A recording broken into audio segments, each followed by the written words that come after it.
समय और कर। देखा जाए तो हम सभी इन तीन शब्दों से भली भांति परिचित हैं। कदाचित हमारे जीवन में हम इन तीनों शब्दों का सबसे अधिक प्रयोग भी करते हैं। यदि पूछा जाए तो हर एक व्यक्ति का दृष्टिकोण इसके प्रति तनिक भिन्न है। कोई कहता है कि समय ही है जो भाग्य बनाता है, कोई कहता है कि भाग्य ही है जो समय को बदल देता है, कोई कहता है कि भाग्य और कर दोनों एक ही तराजू के दो पलड़े हैं। यदि आपको सत्य समझाऊं तो कुछ इस प्रकार समझाऊंगा। मनुष्य जीवन प्राप्त करना, मनुष्य के रूप में जन्म प्राप्त करना, ये भाग्य के हाथ में। मृत्यु को प्राप्त होना समय के हाथ में। ये दोनों हमारे हाथ में नहीं। किंतु मृत्यु के पश्चात भी सदा सदा के लिए अमर हो जाए, लोगों के मन में बसना, ये अवश्य हमारे हाथ में। और ये हम प्राप्त कर सकते हैं केवल हमारे कर्मों द्वारा। अर्थात कर्म ही है जो सबका आधार है। तो इससे कभी विचलित ना हो। संसार का सबसे घातक प्राणी कौन सा? कोई कहेगा बाघ, कोई कहेगा सिंह, कोई कहेगा सर। नहीं, संसार का सबसे घातक प्राणी है एक कपटी मित्र। अन्य सारे पशु केवल आपको शारीरिक हानि पहुंचा सकते हैं, किंतु एक कपटी मित्र आपकी बुद्धि का विनाश कर सकता है, आपके विवेक का विनाश कर सकता है, सोचने समझने की शक्ति को हर सकता है। एक कपटी मित्र आपके जीवन को नष्ट भ्रष्ट कर सकता है। उसमें इतनी क्षमता होती है कि वो आपको विनाश के ऐसे दलदल में ढकेल दे जहां से निकल पाना लगभग असंभव है। और जब आपको सत्य का ज्ञान हो जाता है, तब आप में जागती है प्रतिकार की भावना, जो भी सर्वप्रथम आप ही का विनाश करते हैं। इसलिए जीवन में कपटी मित्रों से सावधान रहें और विश्वास लोगों पर सोच समझ कर ही कीजिए।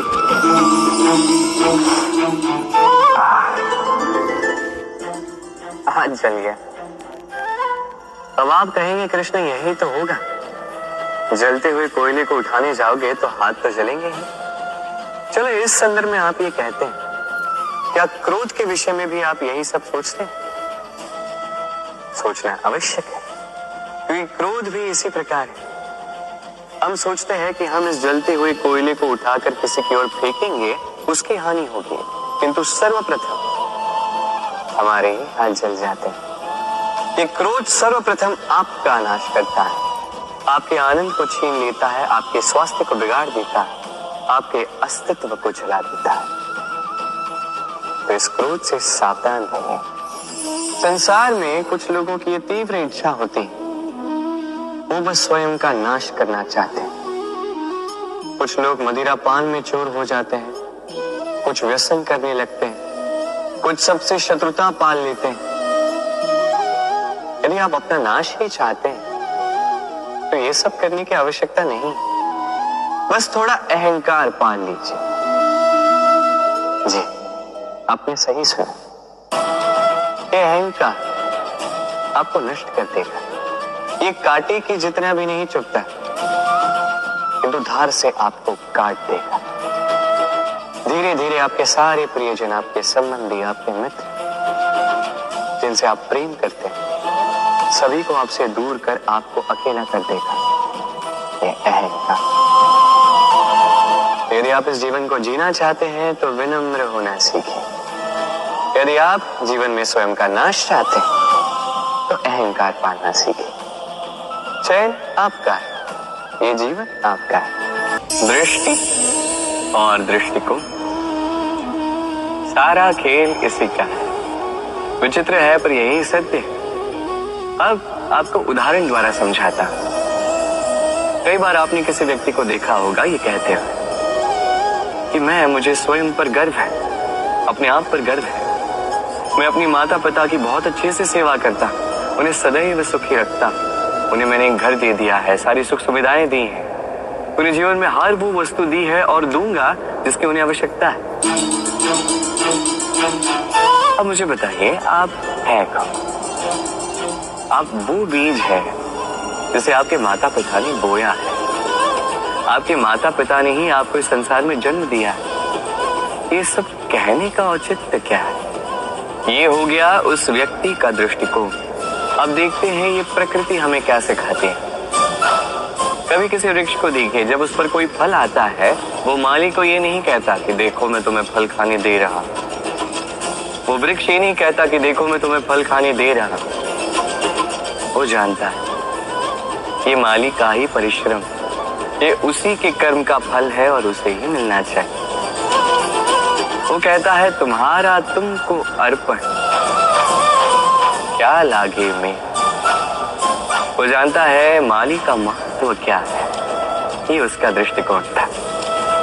इसलिए आप जीवन में किस व्यक्ति में, किस पशु पक्षी में, किस प्राणी में, किस परिस्थिति में, किस भाव में क्या देखते हैं, ये आपके दृष्टिकोण पर निर्भर करता है। आप मन में सकारात्मकता जागृत कर लीजिए, शुभ विचार लाई, यही सोच सच बनकर सामने आए। यही दृष्टिकोण ऐसा बन जाएगा कि आपके जीवन में सब कुछ शुभ ही शुभ होगा। प्रतिशोध या किसी को दुख पहुंचाने की भावना, यदि ये आपके मन में है तो आप अपने ही मन में पीड़ा का एक विशाल सा वृक्ष बो रहे हैं, ये स्मरण रखिएगा। क्योंकि किसी को दुख पहुंचाने की ये भावना, ये वो बीज है जो आप ही के मन में गिरेगा, आप ही के मन में अंकुर बनेगा, आप ही के मन में एक विशाल सा वृक्ष बनकर पनपेगा। जीवन आपका है, कर्म आपका था, किसी को दुख देने की भावना आपकी थी, ये वृक्ष आपका है, तो इसका फल भी आप ही को मिलेगा, जो ग्रहण भी आप ही को करना है। स्मरण रखिए, जो व्यक्ति ये सोचता है कि मैं इसे दुख दूंगा, इसे पीड़ा में देना चाहता, उसी व्यक्ति को दुख और पीड़ा मिलती है। यदि इसी स्थान पे आप ये सोचो कि मैं किसी को सुखी करना चाहता, किसी को सुख देना चाहता, तो इसका भी बीज आपके मन में ही उतरेगा, ये भी वृक्ष ही बनेगा जिसका फल अभी को मिलेगा। बात यहाँ आती है बस सोच की, सोच जो सच बनकर सामने आती। तो ये सोच शुभ रखिए, सबके लिए हित ही चाहे किसी और के मन में आपके लिए कुछ अच्छा हो ना, आप सबके लिए अच्छी भावना से कर्म करते जाइए, आपके साथ भी अच्छा ही होगा। सुख और अनुभव दोनों जीवन में एक साथ कभी नहीं आते। स्मरण रखिएगा, जहां सुख होता है वहां अनुभव नहीं होता, और जब ये सुख हमारे जीवन से दूर चला जाता है तब हमारे जीवन में आता है ये अनुभव। परमात्मा, ये प्रकृति, ये नियति इस अनुभव को हमारे जीवन में भेजते हैं ताकि हम एक अत्यंत महत्वपूर्ण सीख, ज्ञान प्राप्त कर सकें। ये अनुभव हमें सिखाया जाता है कि अतीत में ऐसा क्या था जो हमें नहीं करना चाहिए था। हमें सिखा देता है कि भविष्य में ऐसा क्या है जो हमें करना चाहिए और क्या नहीं करना चाहिए। देखा जाए तो ये अनुभव हमें वही सीख देता है जिसके कारण हम सुख की ओर उचित प्रकार से अग्रसर हो सकते हैं। इसलिए जीवन में जब भी दुख आए, दुख का ये समय आए, तो हताश मत होइएगा। समझने का प्रयास कीजिए कि अनुभव क्यों आया, क्या सिखाने के लिए आया। यदि आप वो ज्ञान प्राप्त करते, सुख के मार्ग पर अग्रसर होते हैं, वो भी उचित रूप से, तो इस अनुभव का मंतव्य ही पूर्ण हो जाता है। जीवन में ऊंचाई पर पहुंचने के लिए मनुष्य को किसकी आवश्यकता होती है? सीढ़ी। किंतु फिर भी हर एक मनुष्य, हर एक व्यक्ति ऊंचाई पर पहुंच नहीं पाता। कारण क्या है? कारण या तो ये हो सकता है कि मनुष्य कल्पना करता जाता है, सीढ़ी को खोज ही नहीं पाता। कुछ लोग खोज लेते हैं और उसे पाकर ही इतने प्रसन्न हो जाते हैं कि उससे आगे कुछ कर्म करते ही नहीं। सरल सी बात, बहुत से लोगों को सीढ़ी मिलती नहीं, और मिल भी जाए तो जब तक उस पर चढ़ोगे नहीं, ऊंचाई पर पहुंचोगे कैसे?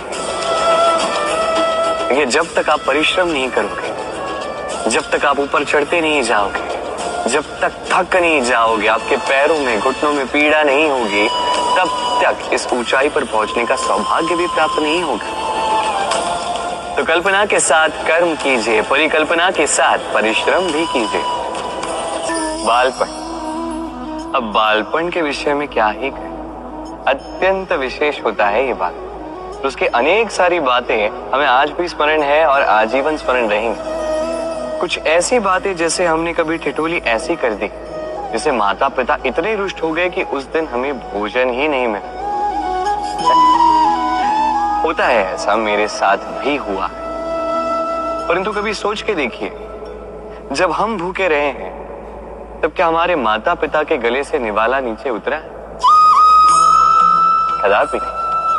हम तो अभी बात कर रहे हैं माता पिता की, किंतु जब बात स्वयं की भी हो, हम भी कभी किसी जानकार के विषय में, किसी भिक्षुक के विषय में ये जान लेते हैं कि वो भूखा रह गया, तब भी हमारे गले से निवाला नीचे नहीं उतरता। और ये बात जो है, जब समाज पे एक बहुत बड़ी विपदा आती है, तब स्पष्ट रूप से ये बात सामने आती है।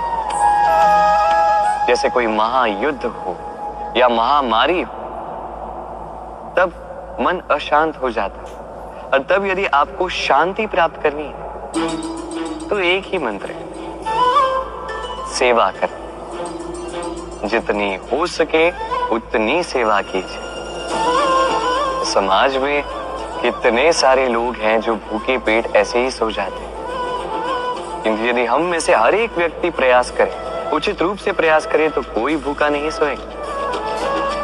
एक अत्यंत महत्वपूर्ण बात स्मरण रखिए, किसी दरिद्र, किसी भूखे को भोजन कराना ईश्वर को प्रसाद चढ़ाने से भी महान कार्य है, क्योंकि ईश्वर दरिद्र की पुकार में बसते हैं। और मान लीजिए यदि उस भिक्षुक ने आपका भोजन ग्रहण कर लिया, अर्थात ईश्वर ने आपका भोग ग्रहण कर लिया, क्योंकि ये मानवता, ये सेवा ही ईश्वर की सबसे बड़ी आराधना। तो इस आराधना में विलीन रहिए। अधिकार ना साधारण सा शब्द है, ना व्यापार, अपने आप में एक विशेष गुण है अधिकार। स्वयं ईश्वर ने मनुष्य को जीवन जीने का अधिकार दिया है, किंतु जब बात आती है स्त्री के अधिकार की, तो उस अधिकार के साथ कर्तव्य जुड़ जाता है। अब स्त्री के अनेक अधिकारों में से एक अधिकार है स्वयं का वर चुनना कि कौन होगा उसका अर्धांग। कोई ऐसा व्यक्ति चुनना जो स्वयं के साथ साथ, अपनी पत्नी के साथ साथ, परिवार के साथ साथ इस समस्त समाज का वर्चस्व ऊंचा कर सके। अब सोचिए, स्वयं का वर चुनना कितना बड़ा अधिकार, योग्य वर चुनना उससे भी बड़ा कर्तव्य। इसलिए स्त्री के अधिकार के साथ कर्तव्य जुड़ जाता है। अधिकार उस शब्द का महत्व और भी बढ़ जाता है। आप भी अपने जीवन में अपने अधिकार को कर्तव्य के साथ जोड़ लीजिए। यदि ऐसा करेंगे तो हर स्वप्न पूर्ण होगा। कर्म सदैव शांति से करो, उस नींव की ईंट की भांति जो शांति से 7 हाथ गहराई में जाती है। स्वर आता है शिखर पर लगे उस ध्वज से, किंतु शिखर पर लगा ये ध्वज प्रतीक होता है उस नींव में धसी उस ईंट की शक्ति का, जो शांति से अपना कर्म कर गए। तो ऐसे ही आप अपना कर्म कीजिए शांति से, संतोष से। जो शोर मचाना है वो आपकी सफलता को मचाने दीजिए, क्योंकि जब सफलता का ये स्वर संसार में गूंजता है, तब कर्म का ये मोह और भी शक्तिशाली हो जाता है। परीक्षा एक ऐसा शब्द जिसको सुन के इस संसार के अधिकतर लोग भयभीत हो जाते हैं। कारण क्या है? असफलता का भय। परीक्षा इस शब्द का यदि मैं दूसरा पहलू बताऊं, उसका तात्पर्य ये नहीं कि वो आपकी दुर्बलता सबके सामने लाए। ये तो वो युक्ति है जो आपका बल, साहस, आपकी शक्तियां सबके समक्ष प्रस्तुत करती है। जी हाँ, ये वो युक्ति है। अब स्वयं कभी देखिए, परीक्षा के समय आपके भीतर के ऐसे गुण निखर के आते हैं, कुछ ऐसी शक्तियां प्रकट होती हैं जिसके विषय में आप स्वयं अनजान थे, है कि नहीं? तो इस परीक्षा से भयभीत होना बंद कर दीजिए। विश्वास के साथ, निडरता के साथ इसका सामना कीजिए। दिन के अंत में ये परीक्षा आपको केवल निखारेगी, आपको और श्रेष्ठ बनाएगी। जीवन में आपका सच्चा मित्र कौन है? आपका सबसे श्रेष्ठ मित्र कौन है? वो जो समय आने पर आपकी सहायता करता है, या वो जो समय आने पर आपको धन देता है? देखिए, हम मनुष्य हैं, हमारे जीवन में लेन देन चलता ही रहता है, ये हमारे जीवन का भिन्न भाग है। किंतु कई बार ऐसा होता है कि हम उसे ही अपना सच्चा मित्र मान लेते हैं जो हमें एक बहुमूल्य भेंट देता है कि नहीं? अब आपके जीवन में वो बहुमूल्य भेंट क्या है? वो अमूल्य मित्र कौन है?